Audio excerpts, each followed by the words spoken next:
Hi everybody, my name is Chris from Go Viera Go Home. Welcome to Keeping Track.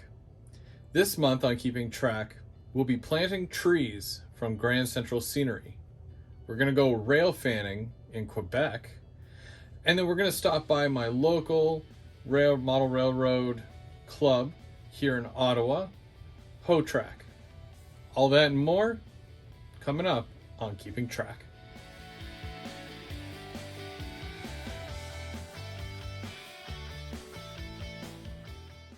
Support provided by Grand Central Scenery. For the very best in realistic trees, check out Grand Central Scenery online at grandcentralscenery.com or call 801 891 7255.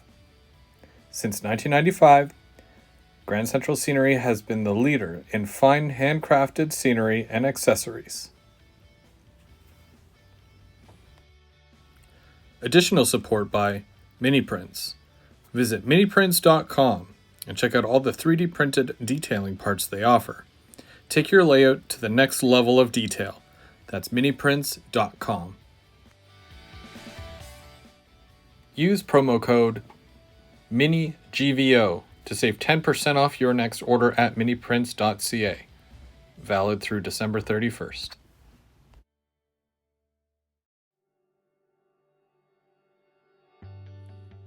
I'm going to be installing some of these trees here from Grand Central Scenery. They are all handcrafted and they just look amazing. There is bark on them. It simulates bark. The tufts themselves are really nice. There's multiple colors. As you can see, I've got a variety of different trees of different shapes and sizes. So we're going to be filling in this area here with different ones. And I'm going to take you through it and I'm going to show you how it looks before and after, and we're going to add some details too. So this is the area here that I'm going to be working on. I've already done my static grass in the area and all the ground cover is down. So I'm going to start removing the trees from the plastic. You'll see that they are attached to a base, and this is a really neat feature. It reduces the amount of damage that they would take when being shipped out to you. They literally take a piece of wood and they drill the holes in and they hot glue the trees in place. This way it doesn't move or anything during the shipping process.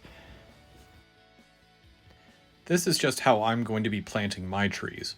I didn't need the base, but some people who have a portable layout could often consider using it just as it is. It's already turfed and the trees are in place. You can often move them around just to create a different scene every single time. But I'm just going to remove them because that's how I'm going to do it. But it's a really neat feature.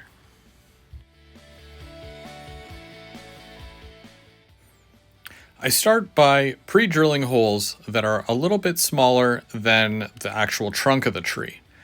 These mounds are made of cardboard covered in plaster cloth, so it doesn't take much to get through. The trees themselves are not very heavy, so they basically support themselves. Once they're put into the hole, and you find good placement for all your trees, you can always come back, remove them one at a time, and add some white glue just so that it'll hold. You don't want anything to get knocked over, especially if you have animals that tend to jump up on the layout. Learning what trees grow in the area that you are modeling will also help make it seem a lot more realistic. Knowing the lay of the land and geographically what belongs there definitely makes your scene really convincing at that point. The trick is to make everything look as natural as possible. None of these trees were technically planted by man, so we want to make them seem as though that is the case. In this scene specifically, I'm using a combination of birch, maple, and spruce trees. There's many different kinds that you can use depending on the geographical area. but these work best for the area that I'm modeling. So you'll see a lot of these throughout the layout. I wanted to add more trees just in front of these ones, in between the tracks. This way it's going to give it almost a tunnel kind of feeling when the train is going through and it emerges out from behind the trees.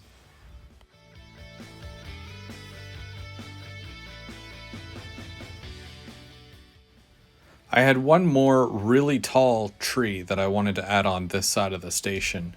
It's a little ways away from the other ones, but I thought it would look perfect in this area. So I went ahead and I drilled it out.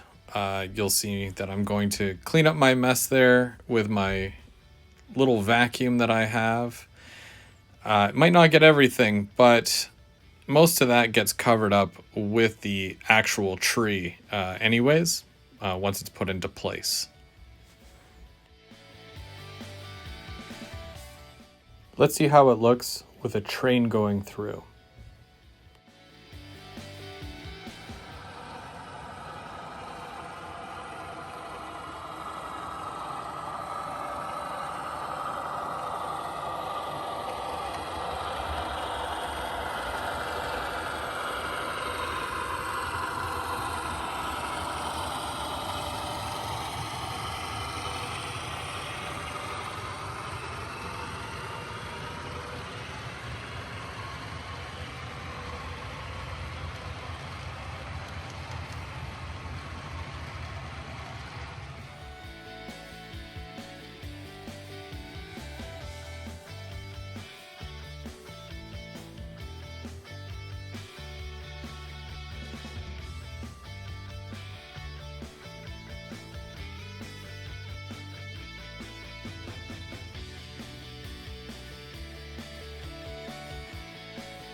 Up next, we go out to Quebec to do some rail fanning.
Milepost 6-2 north. Track. No defect. Total axle count 6-6. Temperature 4-9. End of transmission.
I'll tell me that you're right here.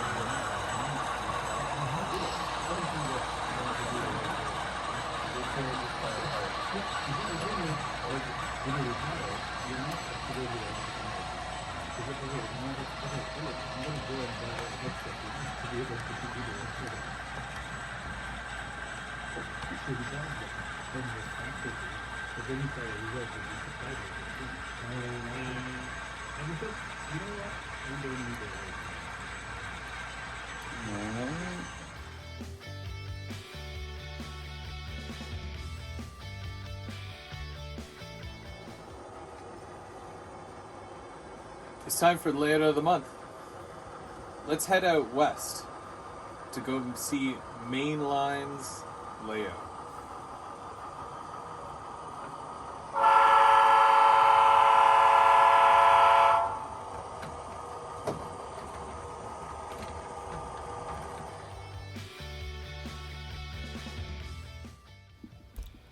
Let me introduce you to Main Line. He is an HO scale model railroader that uses a lot of CP rail. His layout is based out of Alberta, Canada. It runs from a yard in Medicine Hat, west to Calgary, and east to Swift Current, Saskatchewan. Even though he will be moving in the spring, he's going to try to reuse as much of the current layout as possible. He plans to change from Code 100 to Code 83. He hopes for a 2-level layout with a helix connecting them. Check him out on YouTube under Main Line and on Instagram under Main Line Modeling. Don't forget to like, follow, and subscribe.